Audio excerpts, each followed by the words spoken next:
On what I would call a part 2 for the USS Kidd, I wanted to shoot a video of showing the effects of the commander rework. And at the end of this battle, you'll see the new skill setup on this particular ship. You'll see there won't be a lot of change, but I wanted to show the battle nonetheless. I like to equip all of my destroyers with radiolocation. I find it very rewarding if properly used, and you'll see in this battle where I kind of zone out. I'm dealing with a progressive brain disease, unfortunately, and it has been starting to affect my play, unfortunately. So I do the best I can. But nonetheless, right away the enemy CV is looking for me, and I activate my defensive fire here. And unfortunately for him, I shred his entire squadron. All 9 planes shot down in one burst. I was kind of shocked it was that bad. He must not have had his planes equipped with extra health and other skills. Can't imagine that happening otherwise. But nonetheless, I think that may be the last time he tries to attack me in the game. My goal here was, being that our CV was going over toward the C cap, I figured he would probably spot the C cap, so I would be better off here in the B cap. I don't normally attack B, but I was the only destroyer on our side, which this makes this an unusual game. Immediately, one of the things I like to do with radiolocation is let my team know that, one, I've got the skill loaded, and so always in the beginning of the battle, when I spot my first grid on the map, as I normally type out in the text box radiolocation, so they know that I'm just not whistling in the wind, guessing at locations, but I have a general idea of where the closest enemy is located to my ship. Here I begin to smoke up, knowing that if I can try to take out the enemy DD quickly, that will be a big advantage to us. I don't get off very good shots. I think my shooting is starting to suffer because I'm having tremors now, unfortunately. One of the things I like to do when I'm in smoke is keep moving back and forth. And if I feel like the enemy is going to launch torpedoes, if I feel real strongly about that, I will aim my ship toward the enemy, trying to prepare for oncoming torps. But in this situation, I didn't feel like the enemy was going to unload his torps, so I kept moving back and forth in the smoke. One of the advantages of this ship and many American destroyers is the fact that it has a long-acting smoke, and also the duration. So I try to make a long smoke area, which makes it difficult for the enemy DD to fill the entire smoke area with torpedoes. All of this is from lessons learned in the past. Here I was just trying to put a little pressure on the onslaught of ships heading toward the A cap. Typically the enemy will go to the left of their position. That's what they're doing here. So we're just trying to let them know that, hey, I see you. I'm lucky, I'll try to get a little damage, maybe start a fire. I definitely had a lot of targets. That's why I pursued the southwest corner first, the B cap. Now here is my mistake. You notice my radiolocation is flashing to the left, as it were, to say, hey, you've got a ship here, and I ignored that for the longest time. I got greedy, and I paid a little bit for it, but fortunately, taking on the Olin, even though it has a heel like USS Kidd, it doesn't have a lot of initial health, so and it can probably outgun me a little bit. But I began firing rapidly to try to take him out, get some damage, trying to kite away from him. And I got lucky. I got some good shots on him, hard hitting shots. The gun caliber of the Kidd's just a little bit bigger than the old one. Kept firing on him, thinking maybe I can finish him because he was burning. Got a fire on him.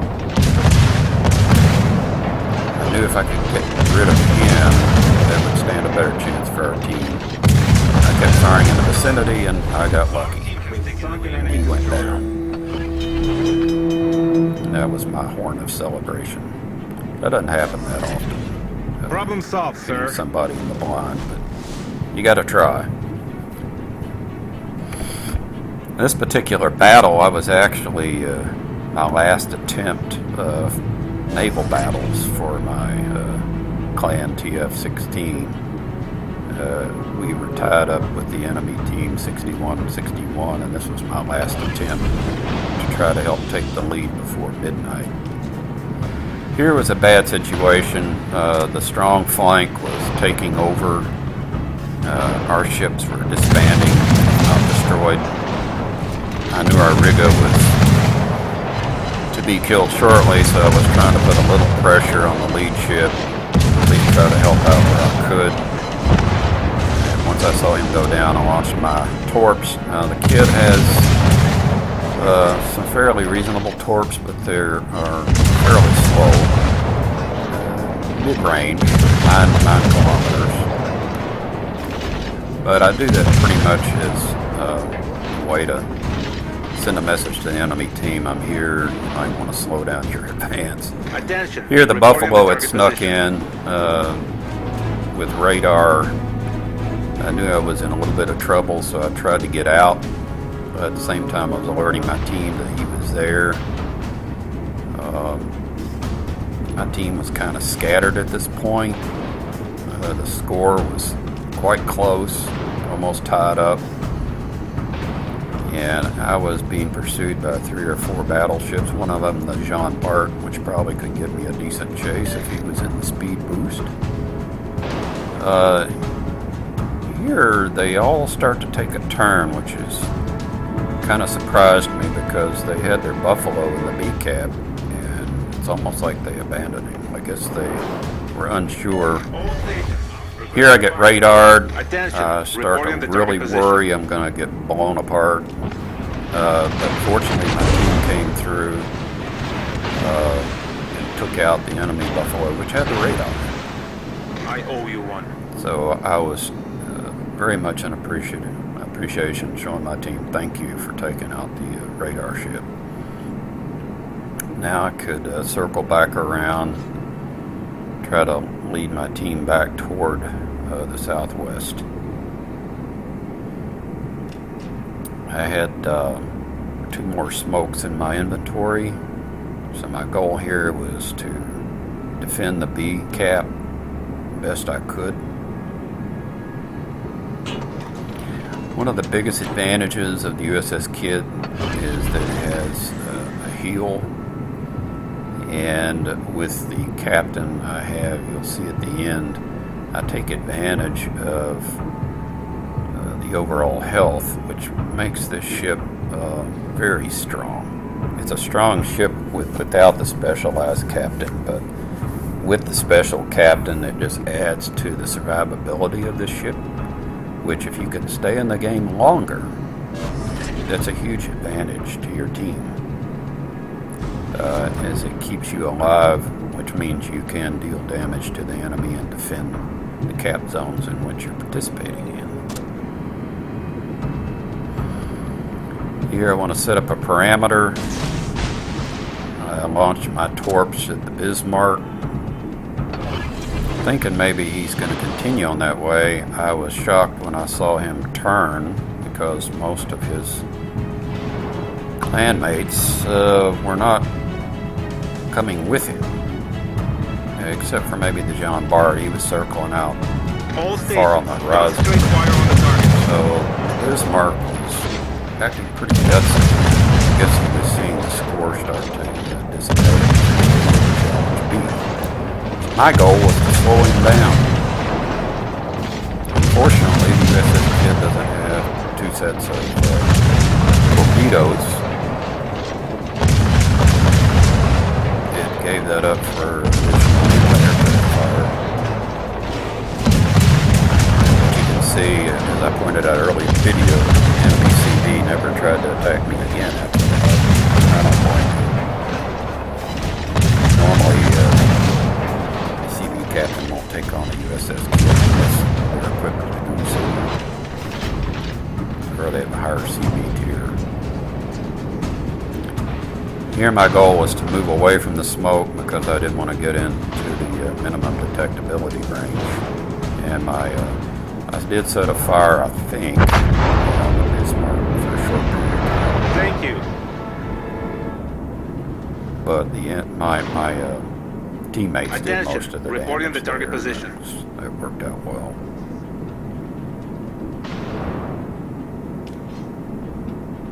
It's interesting, every time I'm in a USS Kidd, I'm always facing a lot of Jean parts.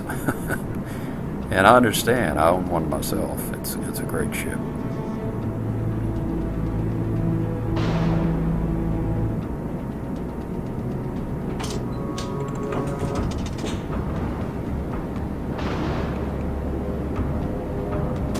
The score has started to move away in our advantage because we're holding those 2 cap zones.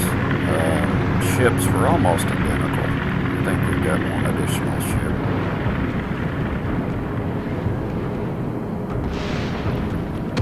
You can see the indicator up above on the mod station is telling us we've got about 5 minutes. We can hold our momentum here. My goal here was to move to the southwest corner of the cap zone again and try to help my 2 cruisers. I knew the battleships were coming around the corner. They were trying to take refuge up against the islands. But you can see the enemy is being pretty wise here. They're flanking on both sides. Our 2 battleships were moving away to the southeast corner, which the Georgia, I understand, our German battleship, I wasn't quite sure why he was moving away so far. He may have been out there battling in the sea cap. Just hadn't been able to turn back our way. But nonetheless, they help out considerably here, as you'll see. Here my goal is to try to slow down the Georgia and the Jean Bart again, letting them know, hey, I'm here. Come at your own risk. I do manage to get one of these slow-moving torps into the side of the Georgia, which helps. Fire on him and then turn my guns back to the Jean Bart to try to remind him they have here. The USS Kidd's pretty good. It has, like I said, 5 guns, pretty rapid firing, and get some fire started. I got some of the signal flags on there to try to help out. Again, I knew my cruisers were in bad shape. I was just trying to help them out and slow down the effect. And you can see my friendlies take out the Georgia, and I'm asking for help on the Jean Bart because he's in hot pursuit. I'm trying to get outside the detection range, which I'm able to do. He has good secondaries on there too, so it wouldn't last too long. And you can see I'm out of smokes, so now it becomes just to maintain the lead. Looks like we're in good shape. At the same time, I didn't want to sacrifice myself, but I didn't want him to capture B. Just the competitive nature in me. But as I saw him starting to turn back, I knew that I was going to have to depend upon my friendlies to prevent that. But I was going to try to get a set of torps launched on him. The torps on the USS Kidd are not the fastest moving. You can choose the shorter range version, which they are a little quicker, but they're short range, I think about 6.7 kilometers, which kind of puts you in the suicide range. So I tend to stay away from those. Again, I didn't place my smoke, I didn't exit my smoke All right, stations, so he reporting saw the me. position of a strategic target. I thought I had him, but you have to remember the Jean Bart is a very maneuverable battleship. Look at that, he's maneuvering like a cruiser. He missed that last torpedo, and I thought I had maybe 1 or 2 on him. Here, again, I'm just at the mercy of my team as I move away, but I can see we've got the victory. It's just a matter of staying alive. Yeah, I did thank my CP for helping out. Jean Bart is really laying some damage on me, but I'm getting out beyond that detectability range. He's still hitting me, though. You just gotta love it. The competitive nature of the game. Problem solved, sir. Another close game that was close, but as so many of the random battles, they can swing pretty quickly one way or the other. I had owned the USS Kidd when it first came out in 2017, and I played it a little bit, of course, with all the other ships coming out. Played it for a while, not a lot. When you have a lot of ships, you don't. And I was still learning the game. I had only entered the game in 2016, so didn't really quite know how to play her that well. But as time went past, I've learned to do better. Yeah, I'm just trying to share some of these things on the videos, the very few that I send out. I don't know how many more of these I'll make, given my health situation, because I can't seem to think as clear. I'm making wrong moves in games and making my teammates upset, and it's not on purpose. But the doctors tell me I should try my best and keep working at it. Here I bring up the stats, and you can see 167 hits, 108 of those were penetrations. Not bad. I aimed for the superstructures on battleships. Did well. The Georgia did great. A lot of XP you see there. Even though I only got about 80,000 damage hit points, the XP was very high just by the way I played the game. As far as details, you can see there with Owen that I took out. The Georgia put a torpedo in. And the rest of these are pretty much fires and shell damage. You can see a lot of XP though comes from capping and controlling caps and getting ribbons. I did manage to get about almost $25,000 in commander hit points. Defended 2, captured 1. That's where a lot of your XP comes in. Here's the commander skills as they are. You can see how I have them set up. I did not choose the quicker gun rotation. I didn't need it. Did choose the preventative maintenance skill. Of course, some of these you'll see are the same ones that I chose in part 1 of the video, USS Kidd, and I'll show that here at the end of the previous. There's how that survivability expert doubles up with this commander, Alexander. So I choose pretty much the same skill set. I don't go for any of the new fancy ones, Dazzle or any of those. I've tried Dazzle and I didn't think it worked that well. It wasn't that dazzling. In terms of equipment, kept that really the same. You can see I stuck with the main armaments mod. Damage control. And since the guns are so important, I stuck with aiming systems mod 1. And I think the propulsion mod is very important in a destroyer to get in and out of an area And detectability is great on the Kidd. You can get it down to 5.8. It's not the lowest detectability, and that's one of the reasons why I still choose some of the more defensive skills. Of course, I'm going to keep the defensive AA fire. That's the most important. I didn't need the engine boost. I already had almost 40 knots and the 50% improvement on acceleration, so I just didn't really feel I needed that. With the age of the CVs, I went with the defensive fire. Of course, with the repair party, those are all given. Smoke, you can see the long smoke, 124 seconds, which is great. Just have to be careful when you use it.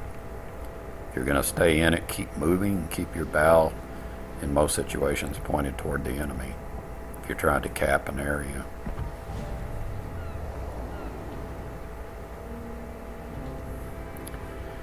As far as camouflage, I tend to choose the ones that boost my commander XP and free XP. Skills, you can see how I choose those. Obviously the anti-aircraft, anything to help boost the fire chances. Consumables, speed, there's the other speed improvements here, Mike's. Of course, the India Delta, which is rare for a destroyer. Now, I probably didn't have to choose the other two flags for fire and flood, but I was being ultra conservative on this battle. Used a Hydra for, again, boost on free XP. Free XP and the Commander XP to help boost the captain skills. And you can see the Leyte Gulf flag there flying proudly since she was in it, but also my dad in WW2 was at the Battle of Leyte Gulf as well with the Sundowners VF-11 off of the USS Hornet. Alright, here's the old video showing the commander skills under the old system, and you'll see there's not too much difference. So one thing you have to keep in mind, that the Rework still offers many of the same skill sets, not always depending upon the ship class. But you can see there was not much difference between what I chose. I think the only thing I didn't choose was the main battery rotation improvement.